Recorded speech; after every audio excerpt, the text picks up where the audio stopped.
Alright, cool. Like I said, oh, that's a little high. Okay.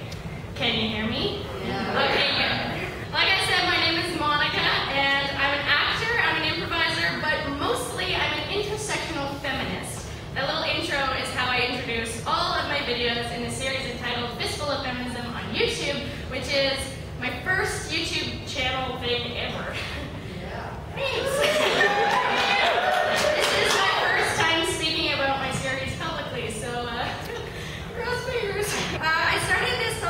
Series in January with the hopes that I would address issues of identity to combat the oppression of marginalized groups. Normally I'm filming by myself with my lovely partner and cameraman Travis. Give away, Travis. He is filming for YouTube, it's so meta. But today I would like to share some of my past content with you. So, let's bring a little bit of light up. By a show of hands, who here has heard the word feminism used in a negative context? Pretty much everyone. I viewed it this way for a really long time too, and I thought the word was just too strong. But here's a few things that feminism isn't. It's not man-hating or anyone-hating, or it shouldn't be. It's not a secret lesbian tribe, but that would be really awesome. Yeah, it would. It's not a bunch of ugly people that don't shave. That's the worst one. It's not just white women, and it shouldn't be. And it's not misandry. What it is the belief that people should be equal, regardless of gender identity, gender expression, sex, sexual orientation, race, ability, class, you name it, any type of identity, everyone should be equal. But this man-hating stereotype is rampant, especially in the online community. Historically, oppressors, which have been mostly straight white men, but not just them, have found ways to silence women, and man-hating has become the #1 weapon. I can say that I believe in equal rights, but as soon as I call out a man for anything, I'm a man-hater and I am silenced. Because there's nothing worse than a woman challenging a man, right? So let's do an activity together, because when I'm filming, I never have people there. So we'll bring up the lights a little bit again, and let's shout out some things that are the worst thing that a man can be called. So like insults. So anyone shout some out. Fancy. Pussy. An asshole. Excellent. Awesome. Okay, so now, excellent. Keep all those in mind. Now shout out some of the worst things that you can call a woman. Go.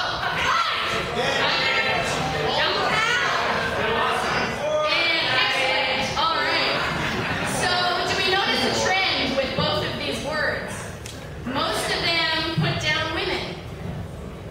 Just saying. There is a reason I specify saying straight white man when I said it before. Intersectional feminism needs to understand privilege, and so I'm going to unpack some of my privilege for you right now. I have white passing privilege. So I was taught in school that racism is something that affects other people. I say passing because I am half Filipino, but I am very visibly white.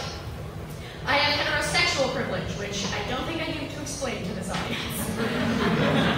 I have cisgender privilege, so the gender that I was assigned at birth is also what I identify as, so I've never had to worry about being misgendered. I have able-bodied privilege. I can walk pretty much everywhere I want to go, I can see everything, I can hear everything, to name a few things. I do not have class privilege. Pretty straightforward there. I do not have male privilege, which means that I can't walk outside without worrying that I will be blamed if I get sexually assaulted. I can hold privilege and not hold privilege simultaneously. This is very, very important. I am not one of these things, I am all of these intersections that make up me. And understanding my own privilege allows me to examine the different types of systemic oppression. I face some of them, but not all of them. For example, in 1918, BC women won the right to vote. But did they really? What kind of women won the right to vote? Straight, white women, not all women.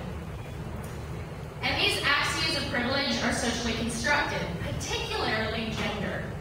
We draw two boxes, as we talked about before in the first half.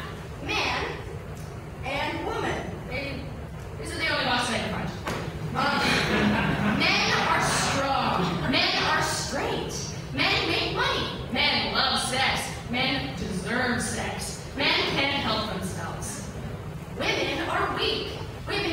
mothers. Women are caring. Women who enjoy sex are sluts. Women should be beautiful. Women are lesser. Again, women should be straight unless it's for a man's pleasure. Jensen? Ready? Ready.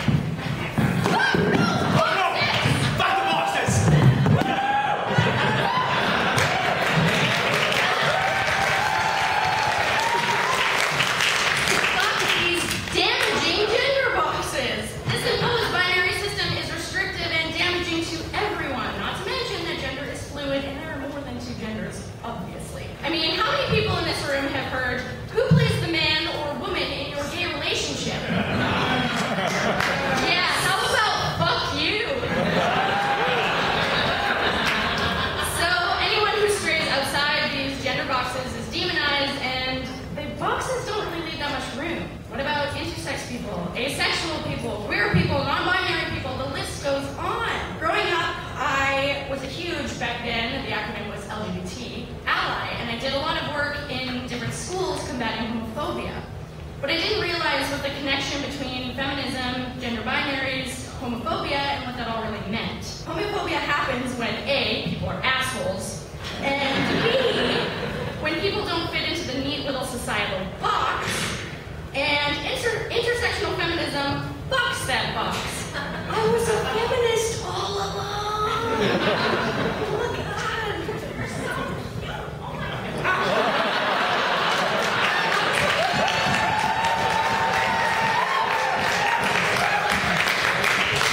Can you? So we've gone over some feminist basics, and it brings us to now. Cabaret Outre, a fundraiser for Victoria's first ever queer theater festival, OUTstages.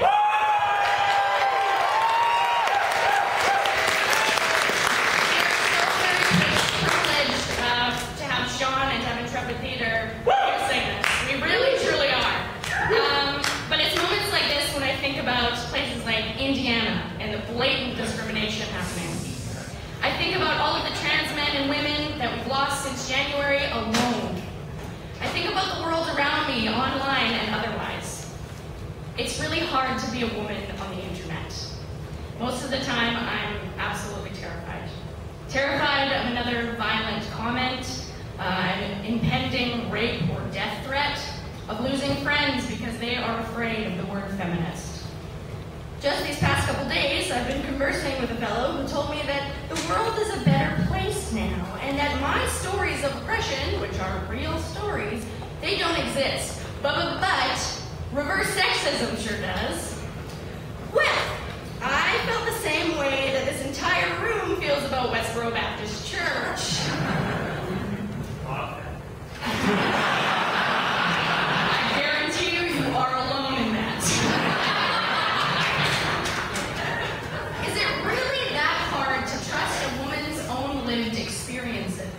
Is it so hard to see that racism is ingrained in our culture? And when I say culture, I mean Western culture.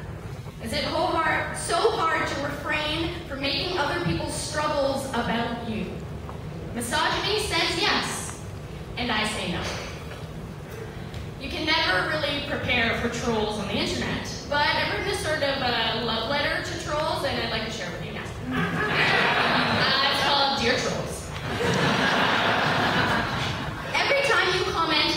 Or slut, or feminazi, you're proving my point.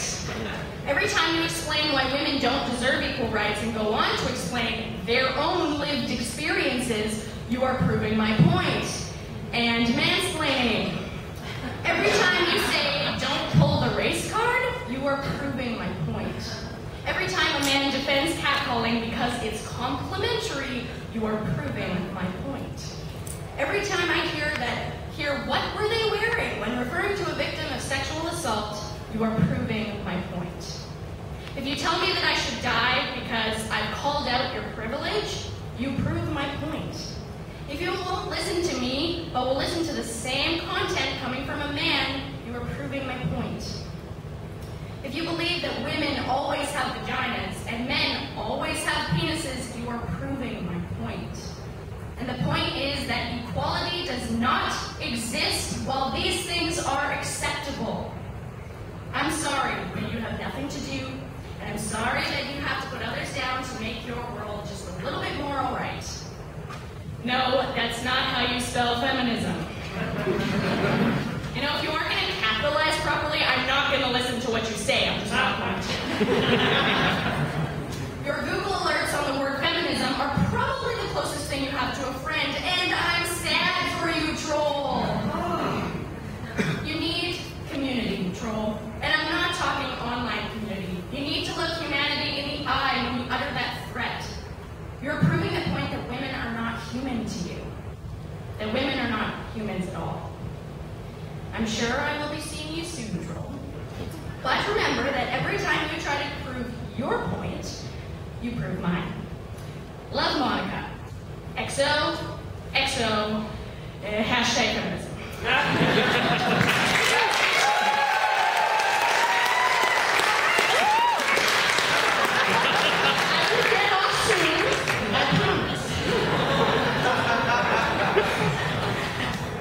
It did seem like, but I understand. Queerness should be celebrated. Tonight we are all here combating oppression with drinks in tow. Because fuck those gender binaries. Fuck heteronormativity. But most of all, fuck whoever the fuck you wanna fuck.